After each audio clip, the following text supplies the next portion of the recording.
कहते हैं वक्त कब करवट बदल ले ये कोई नहीं जानता। तभी तो बिहार जेडीयू में नंबर 2 की हैसियत रखने वाले आरसीपी सिंह जेडीयू के अंदर ही पूरे तौर पर किनारे कर दिए गए हैं और जेडीयू के ऐसे नेता भी आरसीपी सिंह को अब उनकी औकात बता रहे हैं जिनकी कभी आरसीपी सिंह के सामने खड़े होने की हिम्मत तक नहीं थी।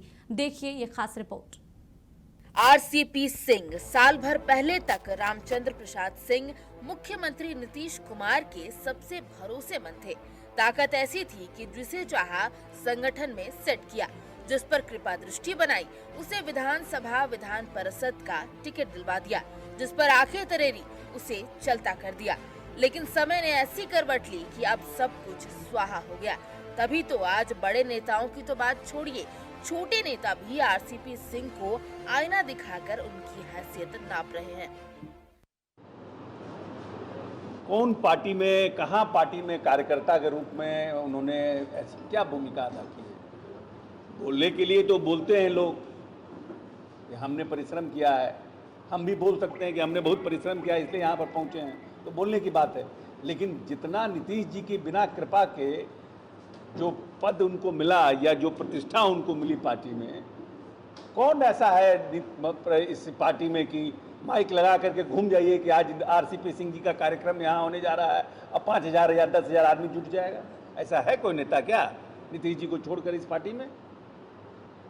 कोई आदमी ये कहे कि हमने अपने परिश्रम से किया है, हमने सब कुछ है, मेरा बाकी किसी का कोई योगदान नहीं है, ये तो हमको लगता है हास्यास्पद है ना।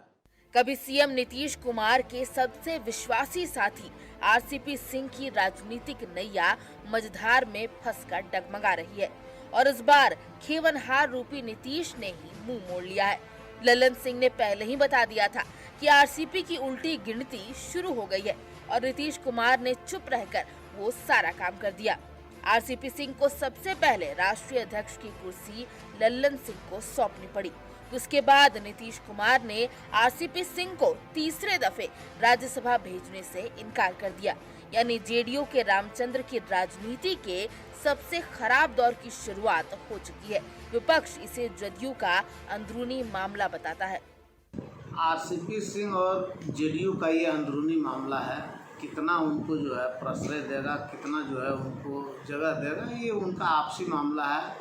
इस पर हमें जो है विशेष कुछ कहना नहीं है। लेकिन बिहार जो आज दुर्दशा के कगार पर है, बिहार जो आज भ्रष्टाचार के भेंट चढ़ गया है, बिहार में जो आज अफसरशाही चरम सीमा पर है, ये इन सबों का देन आरसीपी सिंह जी हैं और ये जो है माननीय नीतीश कुमार जी इनके माध्यम से ये कुकर्म करवाने का काम किए, जिसके कारण कि बिहार आज गर्त में और दुर्दशा में। आरसीपी सिंह एनडीए गठबंधन में खास करके जेडीयू के नेता हैं।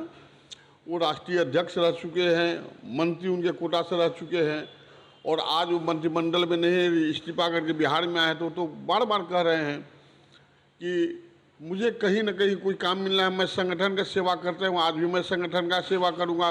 कोई ज़रूरी नहीं कि मैं बड़े पद पर ही रह के संगठन की सेवा करूँगा। मुझे पूर्ण विश्वास है कि आरसीपी सिंह माननीय नीतीश कुमार जी के साथ विकास में भागीदारी बनेंगे और उस संगठन पर और मजबूती बनाने का काम करेंगे। आरसीपी सिंह के राज्यसभा का कार्यकाल 7 जुलाई को समाप्त हो गया, जिसके पहले 6 जुलाई को ही केंद्रीय मंत्री पद से इस्तीफा देकर वे पटना पहुंचे। पटना पहुंचते ही आरसीपी सिंह ने ये कह दिया कि वे पीएम नरेंद्र मोदी की कृपा से मंत्री बने और जो कुछ भी वे हैं या बने वो अपनी मेहनत और लगन से बने हैं।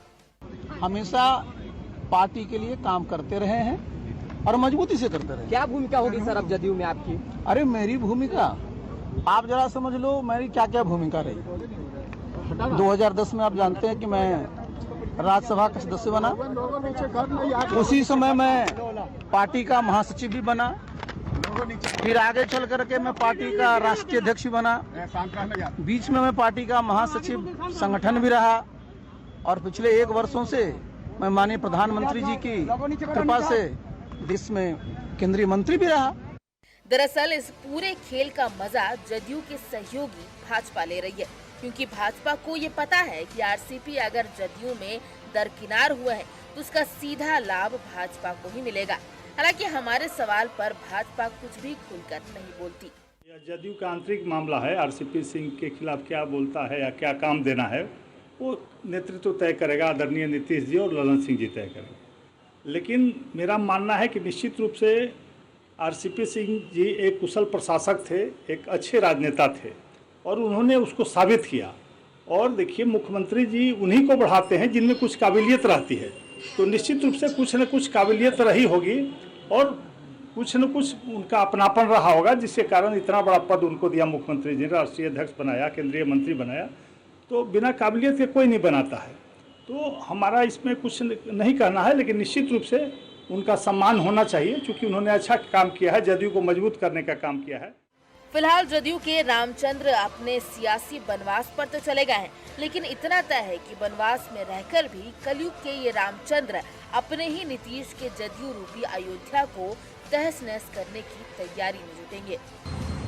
बिहार जदयू के सिरमौर कहे जाने वाले आरसीपी सिंह अब उसी जदयू के लिए मुसीबत बनते दिख रहे हैं। दरअसल में पिछले दिनों जब आरसीपी पटना आए तो उन्होंने सीधे तौर पर यह कहा कि उन्हें मंत्री प्रधानमंत्री नरेंद्र मोदी ने बनाया। अब जदयू इस मुद्दे को लेकर मुद्दा बना रही है और यह कह रही है कि बिहार में नीतीश कुमार के बगैर कोई भी नेता राजनेता नहीं बन सकता। ऐसी स्थिति में सबसे बड़ा सवाल यह है कि क्या आने वाले दिनों में आरसीपी सिंह का राजनीतिक भविष्य अब दांव पर लग जाएगा। पटना से कैमरा पर्सन प्रभात के साथ इसके राजीव, समाचार।